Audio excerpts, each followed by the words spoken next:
Football ইতিহাসে এর আগে এমন ১০৪ ম্যাচের মহাযজ্ঞ কখনো দেখেনি পৃথিবী। ৩টি দেশ, ১৬টি শহর, আর মাঠ কাঁপাতে আসছে ইতিহাসের সর্বোচ্চ ৪৮টি দল। ২০২৬ সালের ফিফা বিশ্বকাপ শুধু টুর্নামেন্ট নয়, বরং ফুটবল ইতিহাসের এক নতুন অধ্যায় এবং সবচেয়ে দামি আসর।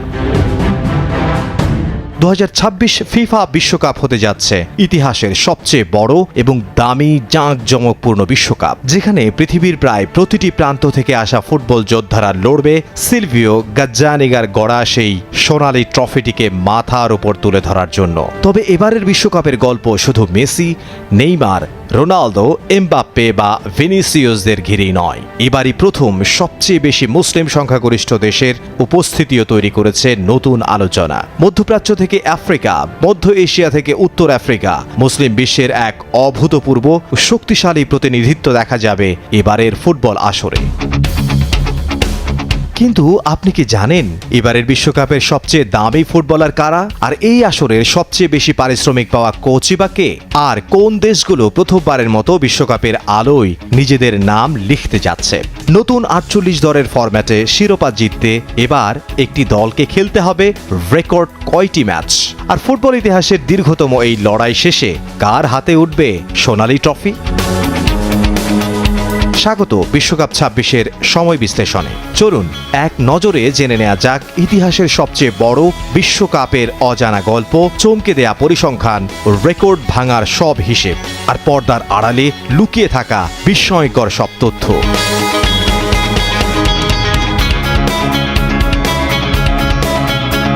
২০২৬ বিশ্বকাপে মুসলিম সংখ্যাগরিষ্ঠ দেশগুলোর উপস্থিতি সত্যি নজর কাড়া। ২০২২ কাতার বিশ্বকাপে যেখানে মুসলিম দেশের সংখ্যা ছিল মাত্র ৬টি, সেখানে এবার তা এক লাফে পৌঁছেছে ১৪টিতে।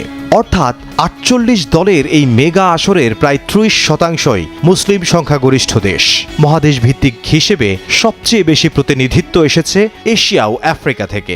এশিয়া থেকে মাঠ কাঁপাতে আসছে সৌদি আরব, কাতার, ইরান ও ইরাক। তাদের সঙ্গে প্রথমবারের মতো বিশ্বকাপের আলোয় পা রাখতে যাচ্ছে জর্ডান ও উজবেকিস্তান।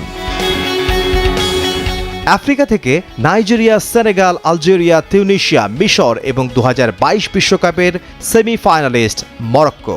অন্যদিকে ইউরোপ থেকে প্রতিনিধিত্ব করছে তুরস্ক এবং বসনিয়া ও হার্জেগোভিনা।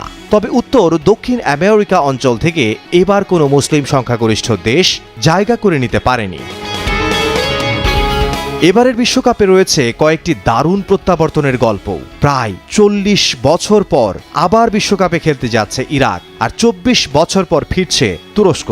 সব মিলিয়ে ২০২৬ বিশ্বকাপে মুসলিম দেশগুলোর এই রেকর্ড উপস্থিতি শুধু সংখ্যার হিসেব নয়, এটি বিশ্ব ফুটবলে মুসলিম বিশ্বের ক্রমবর্ধমান শক্তি।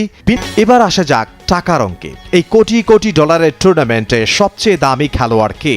একসময় বিশ্বকাপের সবচেয়ে বড় তারকা মানেই ছিল মেসি, রোনালদো এবং নেইমার। কিন্তু ২০২৬ বিশ্বকাপের সবচেয়ে মূল্যবান খেলোয়াড় হিসেবে মাঠে নামছেন স্পেনের মাত্র ১৮ বছর বয়সী বিস্ময় বালক লামিন ইয়ামাল। বর্তমান বাজারে তার আনুমানিক মূল্য প্রায় ২৫,৪০,০০,০০০ ইউরো। তালিকার দ্বিতীয় স্থানে রয়েছেন নরওয়ের গোল মেশিন আর্লি হল্যান্ড। ক্লাব ফুটবলে ধারাবাহিক গোল করার পাশাপাশি ইউরোপের অন্যতম সেরা স্ট্রাইকার হিসেবে নিজেকে প্রতিষ্ঠিত করায় তার বাজার মূল্য ১৯,৯০,০০,০০০ ইউরো।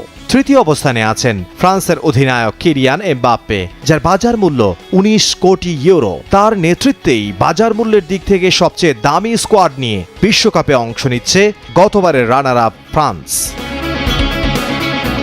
ফুটবল দুনিয়ায় বয়স যে কেবলই একটি সংখ্যা, তা আরও একবার প্রমাণ হতে যাচ্ছে আসন্ন বিশ্বকাপে। এই বিশ্বকাপে ৪০ বছর বা তার বেশি বয়সী খেলোয়াড়ের সংখ্যা হতে যাচ্ছে রেকর্ড ৮ জন। বিশ্বকাপের এক আসরে এত বেশি বয়সী ফুটবলার এর আগে কখনো দেখা যায়নি। এবারের ফুটবল বিশ্বকাপ মাতাতে যাওয়া ন্যূনতম ৪০ বছর বয়সী এই ৮ ফুটবলার হলেন স্কটল্যান্ডের ক্রেগ গর্ডন, পর্তুগালের ক্রিস্টিয়ানো রোনালদো, মেক্সিকোর গিয়েরমো ওচোয়া, ক্রোয়েশিয়ার লুকা মদ্রিচ, বসনিয়ার এডিন জেকো, জার্মানির ম্যানুয়েল নয়ার, কলম্বিয়ার জোসিমার দিয়াজ, ইউরুগুয়ের ফার্নান্দো মুসলেরা।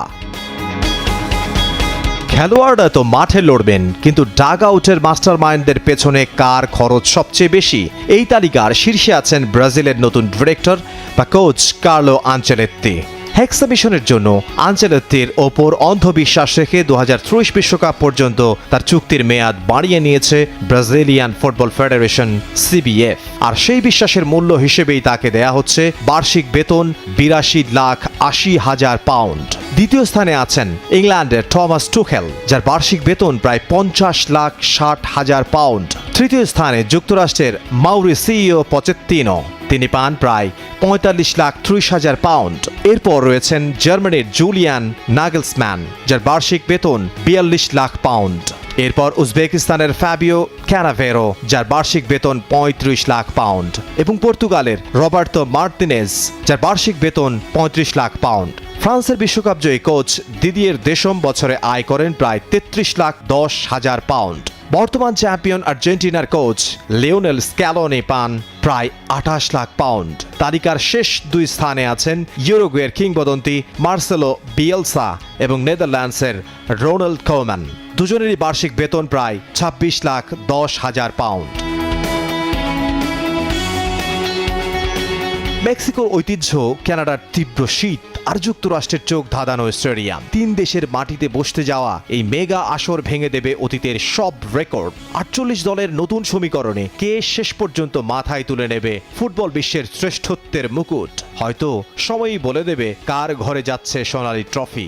তবে ডাগ আউটের কোটি টাকার মাস্টার মাইন্ড আর মাঠের হাজার কোটি টাকার সুপারস্টারদের এই লড়াই যে ফুটবল ইতিহাসের সব রোমাঞ্চকে ছাড়িয়ে যাবে তা বলাই বাহুল্য।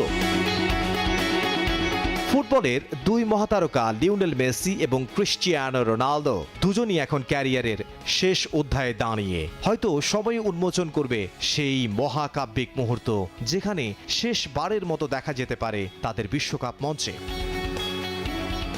তবে মাঠের লড়াই শুরুর আগে প্রশ্নটা তোলা রইল আপনার কাছেই, রেকর্ড এই মহা আসরে কার হাতে দেখতে চান বিশ্বকাপের সোনালী ট্রফি? কমেন্ট করে জানান আপনার প্রিয় দলের নাম। হয়তো উত্তরটা লুকিয়ে আছে আসন্ন 104 ম্যাচের সেই দীর্ঘ মহাযাত্রার প্রতিটি মিনিটে।